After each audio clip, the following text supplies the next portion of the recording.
Hey guys, it's 21 Maxwell here, and welcome to episode 62 of the TNA TEW series. We are just a couple of weeks away, 3 to be exact, from the Bound for Glory pay-per-view, the maiden pay-per-view, the big pay-per-view extravaganza for TNA Wrestling. Our storylines are starting to pick up a bit of steam, so hopefully we can get them progressed a wee bit further with this show. And we're booking it this week from the Don Haskins Centre in the Mid-South region, which is in El Paso, Texas. So without further ado, let's get straight into this show and let's see if we can continue this run of momentum as we strive so close to get to national. So straight away, I cannot be denied, I'm full of electricity when I enter the arena. When I hear an auditorium, you've got to fasten your seatbelts, baby. Hold on to your children, hold on to your wives, and most of all, hold on to your girlfriends, because I'm going to get them. Most of all, Samoa Joe, look at me, punk. By the way, Adam Cole, you ain't nothing but a punk. Chris Hero, I'll cook you up, daddy. And Samoa Joe, oh, he's attacking Samoa Joe twice, but he's saying you're uglier than 17 horny toads, boy. I'll have you shining by my psychedelic boots. I'll have you on your knees begging for mercy. So basically CM Punk comes out and he's trashing everybody else that's in the main event at Bound for Glory. Basically similar to The Rock's promo many moons ago at the Armageddon Hell in a Cell when he trashed The Undertaker and Rikishi and stuff like that. 98 A+, so CM Punk was fucking insane there. Great promo from Punk. This segment lifted the crowd. Battle of the Honor storyline progresses. No wonder. I mean, that was just superb for CM Punk, and that was a great opening segment.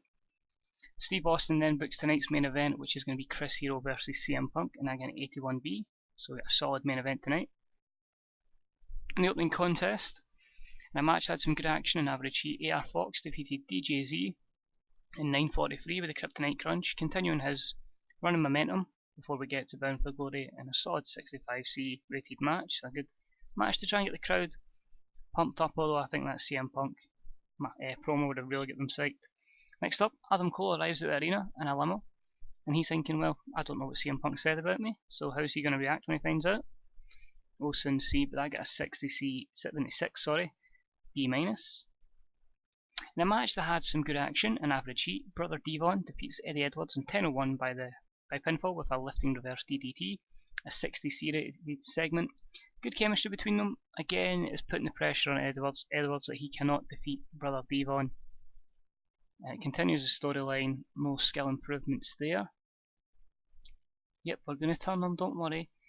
To delight the crowd, Brother Devon swaggers out to the announce table and prepares to cut an interview. From out of nowhere though, Eddie Edwards comes back, storms the set and knocks Brother Devon down with a brutal shot. To the horror of all in attendance, Eddie Edwards delivers a bone-snapping pile driver onto the concrete floor. This attack is quickly broken up by an outpouring of wrestlers in the backstage area. Only has a 51D+, which is quite disappointing, but it means Eddie Edwards, he's had enough losing to Team 3D, he's snapped and he's attacked them. Doesn't turn heel, because that may happen later on tonight, or could happen down the line, who knows. In a match that had some good action and average heat, Mickie James defeated Melissa in 7:34. We have Mickie T, 61C. Melissa was off her game, which is disappointing. No skill improvements here.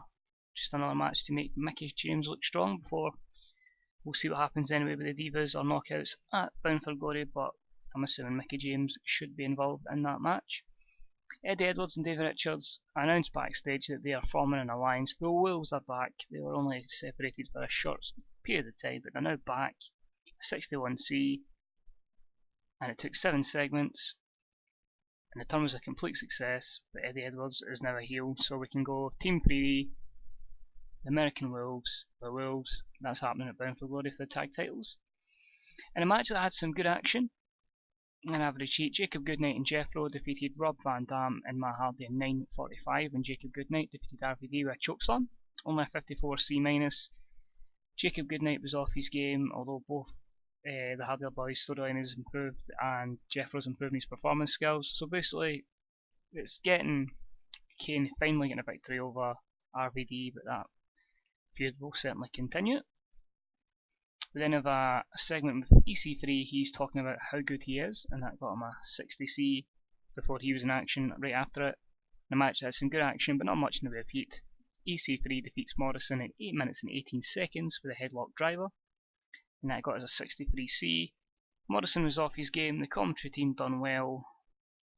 No skill improvements, hopefully though that's getting EC3 a bit of momentum. In a bout that featured great action and average heat, Samoa Joe defeated Austin Aries in 11:38 by pinfall.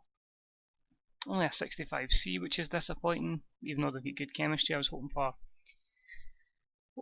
actually hoping for a 70 or an 80 match there, to be honest, but Joe's improving his technical skills, and hopefully, they'll get better results in the future when they clash. After the match, Austin Aries has a temper tantrum, only a 76B-. Austin Aries did a masterful job of improvising interactions with the crowd. I don't know if I turn them just yet, it's only 4 segments.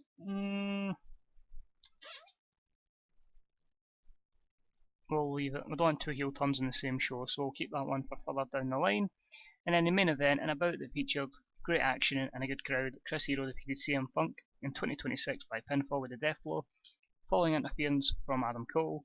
During the match, we also had Samoa Joe run in and attack CM Punk, so everybody was obviously angry at CM Punk's words earlier on. A solid 84B+, the Battle of Honor storyline has advanced, both men improving performance skills. Only negatives were both men holding back and the cold crowd. Overall, we get an 82B, so it's probably, I would say, up there with one of my best shows, and the show increased their popularity in 17 regions, so that is a massive positive. Delighted with that. Let's see how that reflects in not only just the size of the company, but in the ratings, to see how we done on Spike TV. Can we keep up with these 7 points that we've been doing? 7.5 I got the last time. If we can get something like that again, I'll be absolutely buzzing. So let's see, last night's Impact Wrestling was excellent. It seems they really struck gold with the show. It's ideal. Nothing else really happening. Mosh quits Juggalo Championship Wrestling. Should we sign Mosh? Let's not sign Mosh. Email, Eric Young's contract is up for renewal, so I need to look at that. I'll bring him back.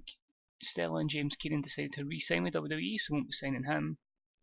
And up from last week, 7.16, we get 7.40, so that's good. If I just got to go to TV on Spike, it means that's the best show by a mile. 6.85, 7.16 and a 7.40. So we've had a massive jump for 4 shows ago. That's wow. I also need to look to get that contract renewed actually. Can I extend that contract? Nope. So the last thing we need to look at, guys, is second last thing, sorry, would be the size. Tri-state area is fine, southwest is fine, and the southeast and New England are all fine. So now we're working on mid-Atlantic, that's nearly there. Mid-south is at 64, and then just the bloody midwest and the northwest, that's all we need to work on and get them up. But so far so good, we're so close. Honestly, I think it's going to be only a matter of time before we get to national. Quick storyline roundup. The Battle of Honor is an 81B between the 4 main event guys, so that's perfect. The greatest man ever lived is at 79, and that'll hopefully get a wee bit further once Aries turns heel. The Hardys is only a 54, and now versus Futures went up to a 61, but hopefully as we get some momentum behind the American Wolves, that will certainly pick up. So that is us only now 2 shows away from Bound for Glory. Impact next week, Impact the week after that, and then it's the big event itself. I hope you're enjoying the build up. It's certainly some of the most enjoyable booking I've done quite recently. I feel we're really starting to hit our groove now, and hopefully we'll get the big payoff when it comes to Bound for Glory. So thank you for tuning in, guys. Take it easy, and I will speak to you again real soon. See you later on. Bye bye.